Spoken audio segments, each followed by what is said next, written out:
When I was a child growing up, I had two legs and I played soccer just recreationally until one day I saw one of my friends named Aaron. One day he was wearing this lime green travel soccer team uniform, matching jersey, shorts, socks, you know the thing. I saw this, I was like, that is amazing.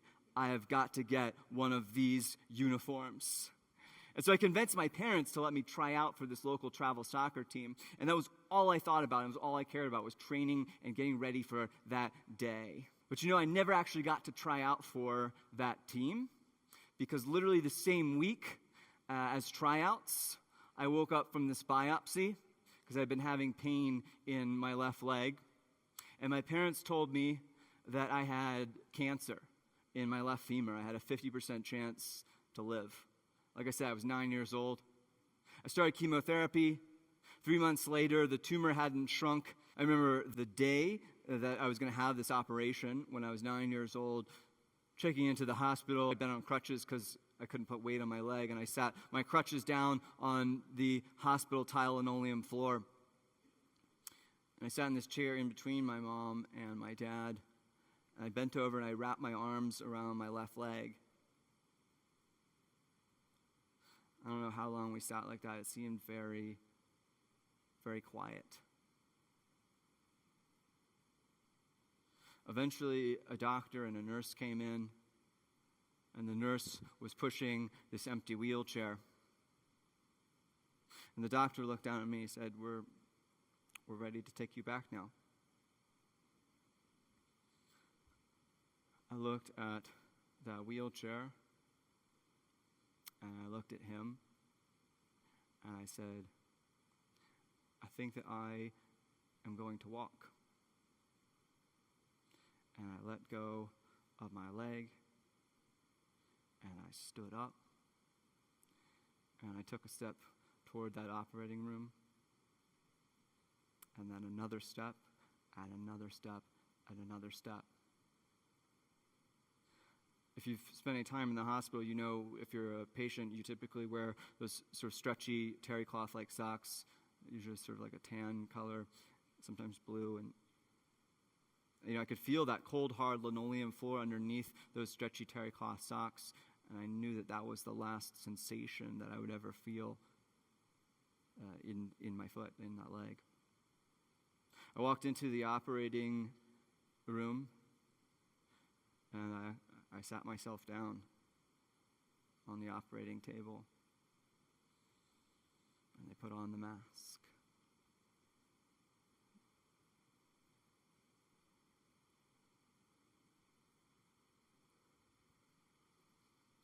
All of us will have moments in our lives, personally, in our jobs, in our relationships, in our health, where it feels like everything's falling apart, where something happens that makes it impossible to get that lime green uniform that we had wanted so long.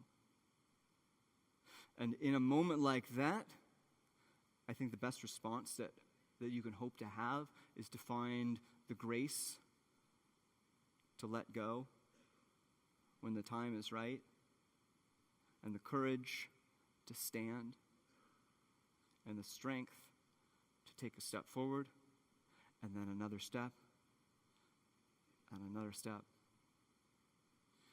Because the truth is, sometimes we don't know what our destination is. We can't see the finish line through the fog.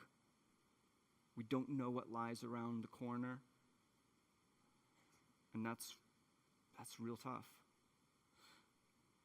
But we almost always, in my experience, know what the next step is.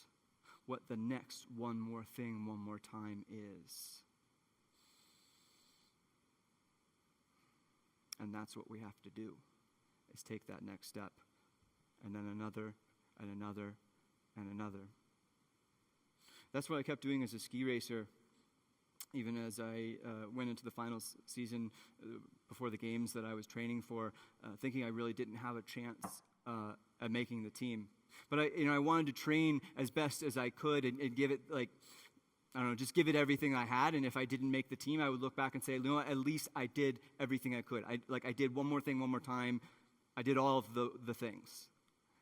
A few weeks after that conversation, I had this most amazing moment. I walked into the Olympic Stadium in Torino, Italy, in front of 30,000 people. My mom was there. My dad was there. My dad, who had kept me in the game, who had told me to keep swinging. And I walked around that arena, and I tell you, walking into those opening ceremonies for the Paralympics, that was the most beautiful walk of my life. But remember, I told you that I only started skiing after I lost my leg because I couldn't play soccer anymore. That means, think about this, guys, the most beautiful walk of my entire life only happened because of the toughest walk of my life. 12 years before that, on that hospital tile linoleum floor. And actually, our uniform doesn't happen to be lime green. It's actually red and white and blue. There's a patch right here that says USA. Something that I've been lucky enough to learn in my life, in my journey, and maybe the most profound thing that I would want to share with you is that sometimes the uniform that we get is better than the one that we thought we wanted.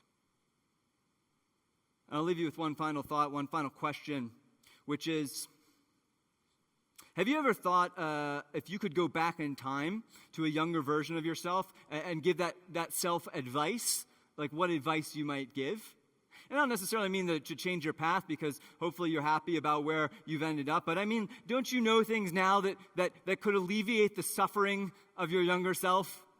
Like, I know I can think of so many examples, but one specifically, if I could walk along that hospital corridor with that boy on the way to his operation, I would say, look, I know right now it seems like your whole life is over because you think you're never going to get this lime green uniform, and to be honest, you're not going to get that uniform, but you're going to get, like, you wouldn't even believe me if I tried to explain your future to you. It wouldn't even make sense. Just one thing that you need to remember: keep swinging. And those are the two words that I will leave you with this morning.